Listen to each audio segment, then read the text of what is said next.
Hello everyone, this is Ritu and welcome to study more knowledge. तो CTET के previous year questions हम discuss कर रहे हैं और इन सीरीज में हम डिस्कस कर रहे हैं सोशल साइंस के previous year questions with explanation.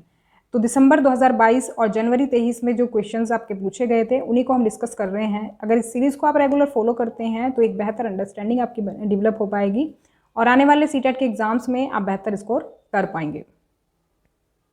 You can also follow me on social media, Facebook page, Insta ID and Telegram channel, link आपको डिस्क्रिप्शन में मिल जाएगा। क्वेश्चन है, कौन सरपंच की तरह काम करता है? तो हु एक्ट्स एज सरपंच, इसका आपको आंसर करना है। तो सही ऑप्शन देख लेते हैं, यहाँ पर हो जाएगा सही ऑप्शन थर्ड। अन्य वार्ड सदस्य द्वारा चयनित एक वार्ड सदस्य, एक जो वार्ड मेंबर जो है जो सेलेक्ट करते हैं बाकी वार्ड मेंबर्स। देखो जो ग्राम पंचायत होती है उसमें मतलब ग्राम पंचायत में जो सदस्य होते हैं वो बेसिकली जनता द्वारा चुने जाते हैं। तो जनता द्वारा जो चुने जाते हैं वार्ड मेंबर्स चुने जाते हैं। हर वार्ड के लिए, वार्ड होता है एक छोटा क्षेत्र, मतलब हर गांव जो है डिफरेंट वार्ड्स में बटा होता है। ये हम कह सकते हैं छोटे छोटे भागों में बटा होता है, वो छोटे भाग को हम कहते हैं वार्ड। तो वो जो वार्ड होता है उस एक वार्ड से एक मेंबर इलेक्ट होता है। तो अब हर वार्ड का जो एक मेंबर होगा वो अपने वार्ड के लिए जिम्मेदार होगा और यही सभी जो वार्ड सदस्य होते हैं अपने में से ही एक वार्ड मेंबर को सरपंच चुनते हैं। तो वही जो अन्य वार्ड सदस्य होते हैं इनके द्वारा चयनित एक वार्ड सदस्य जो है वो सरपंच की तरह काम करता है। उसको गांव का मुखिया भी कहा जाता है, गांव का प्रधान भी कहते हैं। नेक्स्ट क्वेश्चन है, लेबर चौक किसे कहते हैं? लेबर चौक के बारे में अक्सर आपने सुना ही होगा, तो इसके बारे में देख लेते हैं सही ऑप्शन क्या रहेगा। सही ऑप्शन हो जाएगा थर्ड, ऐसी जगह जहां दिहाड़ी मजदूर काम की तलाश में इकट्ठा होते हैं। दिहाड़ी मजदूर किसको कहते हैं? डेली वेजेस पर जो काम करते हैं, यानी कि काम किया और अपना पैसा ले लिया साथ के साथ, उसको कहते हैं दिहाड़ी मजदूर। तो ये जो डेली वेजर्स होते हैं ये एक ऐसी जगह है जहाँ पर ये इकट्ठा होते हैं कि भाई कोई आएगा और हमें काम देगा, अपने घर काम करने के लिए लेकर के जाएगा, फिर जो भी वो मजदूरी करेंगे उसके उनको पैसे मिल जाएंगे। तो ऐसी जगह जहाँ पर ये लोग बैठते हैं, इकट्ठा होते हैं, उस जगह को कहते हैं लेबर चौक। तो ये एक ऐसी जगह है ये लेबर चौक जहाँ पर ये मजदूर आपको मिल जाएंगे, हर तरह के पेंटर और कारपेंटर और जो भी आपके बाकी के जो वर्कर्स होते हैं, प्लम्बर वगैरह, इस तरह के वर्कर्स आपको वहाँ पर मिल जाएंगे। यहाँ पर दो स्टेटमेंट्स आपको दिए गए हैं और सही ऑप्शन आपको सिलेक्ट करना है, कौन सा सही रहेगा। तो सही ऑप्शन हो जाएगा यहाँ पर first, only A is correct. बुनकरों की सहकारी संस्था व्यापारियों के ऊपर निर्भरता कम करने का एक साधन है। कॉरपोरेटिव जो सोसाइटी होती है बुनकरों की, तो काफ़ी सारे लोग मिलकर के बनाते हैं इस सोसाइटी को। तो जो व्यापारी का जो टॉर्चर होता है ना, उससे उसको बचाता है, बुनकरों को बचाता है। एक तरह से व्यापारियों पर जो निर्भरता है, डिपेंडेंसी है उनकी बुनकरों की, वो कम होती है। तो ये बात सही है। दूसरा स्टेटमेंट दिया है और व्यापारियों की आमदनी बढ़ाने का जरिया है, तो ये बात गलत है। अब देखो, जब व्यापारियों पे निर्भरता कम हो जाएगी तो व्यापारियों की आमदनी बढ़ेगी नहीं बल्कि घटेगी। तो इससे बुनकरों को फ़ायदा होता है, जो कॉर्पोरेटिव सोसाइटीज़ होती हैं। वैसे मैंने पॉलिटी में टॉपिक कराया हुआ है, आप चाहें तो वहाँ पर देख सकते हैं। बाकी जो मैं क्वेश्चंस करा रही हूँ उसमें बहुत बार जिक्र होता है इसका, कॉर्पोरेटिव सोसाइटी का। तो इतना कोई ऐसा टिपिकल टॉपिक नहीं है ये। तो फर्स्ट ऑप्शन यहाँ पर सही हो जाएगा। नेक्स्ट क्वेश्चन में असर्शन दिया है और रीज़न दिया है इसका। तो यहाँ पर लोकतांत्रिक देश के बारे में दिया गया है स्टेटमेंट। तो यहाँ पर सही ऑप्शन देख लेते हैं क्या रहेगा। फर्स्ट ऑप्शन यहाँ पर करेक्ट हो जाएगा। दोनों स्टेटमेंट सही हैं और आर जो है वो करेक्ट एक्सप्लेनेशन है ए की। तो किसी भी देश को पूरी तरह से लोकतांत्रिक नहीं कहा जा सकता, ऐसा इसमें दिया गया है। तो ये बात बिल्कुल सही है। इवन जिन कंट्रीज़ को लोकतांत्रिक कहा जाता है वो भी पूरी तरह लोकतांत्रिक नहीं है। ऐसा क्यों है, क्या रीज़न है इसका? रीज़न दिया गया है यहाँ पर। तो देखो, असर्शन रीज़न सॉल्व करना मैंने बताया था, पहले देखना है दोनों स्टेटमेंट सही है या नहीं है, फिर कनेक्शन दोनों का बन रहा है कि नहीं बन रहा है, ये देखना होता है। तो जो हमारी पहली स्टेटमेंट देखो कनेक्टेड हो रही है कि नहीं, इसको हम ऐसे पढ़ेंगे, किसी भी देश को पूरी तरह से लोकतांत्रिक नहीं कहा जा सकता। अब इसके बाद क्या क्वेश्चन आता दिमाग में खुद ब खुद ही कि क्यों नहीं कहा जा सकता, रीज़न क्या है उसका। तो रीज़न दिया गया यहाँ पर। अब इसको देखते हैं कि भाई ये बात सही है कि नहीं, कि व्यक्ति और समुदाय सदैव लोकतंत्र को नए अर्थ देने का प्रयास करते हैं, इसीलिए किसी भी देश को पूरी तरह से लोकतांत्रिक नहीं कहा जा सकता। कहने का मतलब है एक नई डेफिनेशन, एक नया मीनिंग जो है डेमोक्रेसी को देते रहते हैं लोग और कम्युनिटीज़ मिलकर के, क्योंकि जैसा देश पहले था, जो ज़रूरतें हमारी पहले थी, जो लोगों की ज़रूरतें पिछले 40 साल पहले थी या 50 साल पहले थी, वो ज़रूरतें आज आप देखोगे 50 साल बाद बहुत ज़्यादा बदल चुकी हैं। तो उसके हिसाब से जो है ना वो चीज़ें बदलती हैं, नियम बदलते हैं, कानून बदलते हैं। तो इसी वजह से हम कह सकते हैं कि लोकतांत्रिक नहीं कहा जा सकता, क्योंकि हर किसी के लिए लोकतांत्रिक की जो परिभाषा है ना वो डिफरेंट रहेगी। तो व्यक्ति और समुदाय सदैव लोकतंत्र को नए अर्थ देने का प्रयास करते हैं। ये रीज़न है कि किसी भी देश को पूरी तरह हम डेमोक्रेटिक नहीं कह सकते। दोनों सही हैं, एक्सप्लेनेशन सही है। जेंडर असमानता का समाधान किसके स्तर पर करने की ज़रूरत है? तो जेंडर इनइक्वालिटी जो देखी जाती है, लड़के लड़कियों में जो भेदभाव देखा जाता है, वो किस स्तर पर जो है सुधारने की ज़रूरत है। तो यहाँ पर मतलब किस स्तर पर हम इसका समाधान निकाल सकते हैं, सही ऑप्शन देख लेते हैं। ये हो जाएगा सेकंड ऑप्शन, परिवार, समाज और सरकार। कुछ क्वेश्चंस का जो सॉल्यूशन है ना वो आप एलिमिनेशन के थ्रू भी कर सकते हैं। अब देखो जो यहाँ पर 2 ऑप्शंस दिए गए थे, जब आपको लिमिट कर दिया जाए ना, आंसर को लिमिट एक तरह से कर दी जाए, उसकी ओनली वगैरह लगा दें, इस तरह के वर्ड्स यूज़ करें, तो इसका मतलब है वो एक तरह से लिमिटेड कर रहे हैं उस आंसर को। तो वो तो ऐसे ही एलिमिनेट हो जाएगा, केवल परिवार, केवल सरकार, तो ये तो 2 ऐसे ही एलिमिनेट हो जाएंगे। अब जेंडर असमानता की अगर बात करें तो गवर्नमेंट ने भी कुछ कानून लाए हुए हैं, तो इसकी वजह से हम कह सकते हैं कि सरकार को भी इस पर काम करने की ज़रूरत है। तो यहाँ पर हमारे तीनों चीज़ें इसमें इंक्लूड होंगी। परिवार के स्तर पर भी हम जेंडर इनइक्वालिटी को क्या कर सकते हैं, एड्रेस कर सकते हैं। पारिवारिक, देखो जब लड़के लड़कियों का जो भेदभाव होता है ना, ये अगर हम जनरली बात करें तो परिवार से ही शुरू होता है। अगर जो पेरेंट्स हैं वो लड़के लड़की में भेदभाव ना करें, दोनों को इक्वली ही ट्रीट करें, तो एक तो जेंडर इनइक्वालिटी वहीं पर हमारी ख़त्म हो जाती है। फिर सोसाइटी की बात आती है, परिवार जो सारे मिलकर के वो सोसाइटी बनाते हैं, क्योंकि जब परिवार में इक्वलिटी ट्रीट करेंगे लड़के लड़कियों को, तो ये प्रॉब्लम कॉमन जो समाज में प्रॉब्लम्स आती हैं वो फैमिली के थ्रू ही आती हैं।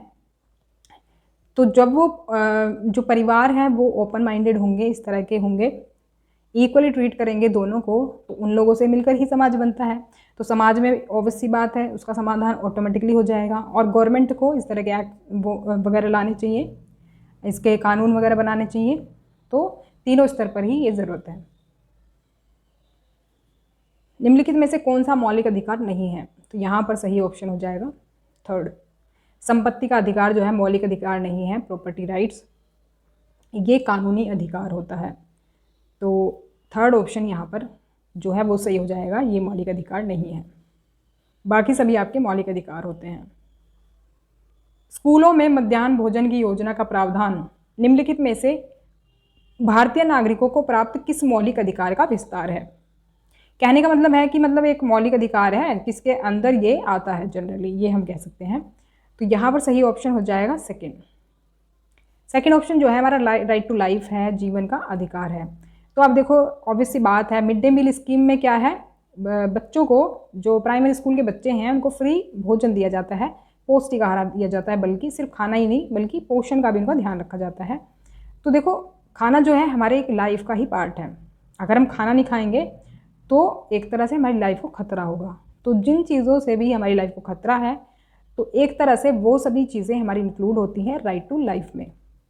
तो इसी वजह से हम कह सकते हैं कि जो मध्याह्न भोजन योजना का जो प्रावधान है ये हमारे राइट टू लाइफ मौलिक अधिकार का विस्तार है।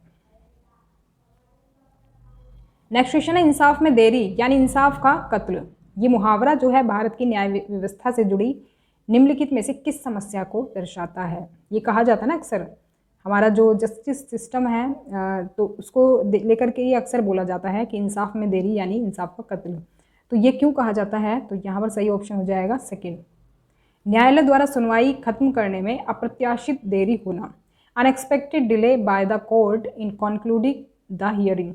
तो अक्सर हमारे यहाँ पर ये देखा जाता है 20-20 साल लग जाते हैं, 30-30 साल लग जाते हैं किसी भी जो फैसले को वो सुनाने में, किसी भी जो क्राइम है उसका इंसाफ करने में, तो यही माना जाता है कि इंसाफ में देरी यानी इंसाफ का कत्ल। क्योंकि वो इंसान कहाँ से कहाँ पहुँच जाएगा जिसके साथ वो क्राइम हुआ होगा, वो हो सकता है उसी दौरान उसकी डेथ हो जाए, वो जी ही ना पाए इतना लंबा। तो इंसाफ में देरी यानी इंसाफ का कत्ल, तो उसे तो इंसाफ मिला नहीं, उसकी लाइफ तो ऐसी ही स्ट्रगल में चली गई, तो इसीलिए ये मुहावरा कहा गया है। तो सेकंड ऑप्शन यहाँ पर सही हो जाएगा। 2006 में लागू हुआ वन अधिकार अधिनियम एक ऐसा कानून है जो इसके अधिकारों को सुनिश्चित करता है। मतलब एक तरह से हम कह सकते हैं कि किन के लिए ये जो एक्ट है वो बनाया गया, द फॉरेस्ट राइट्स एक्ट 2006। तो यहाँ पर सही ऑप्शन देख लेते हैं, ये हो जाएगा ऑप्शन नंबर 3।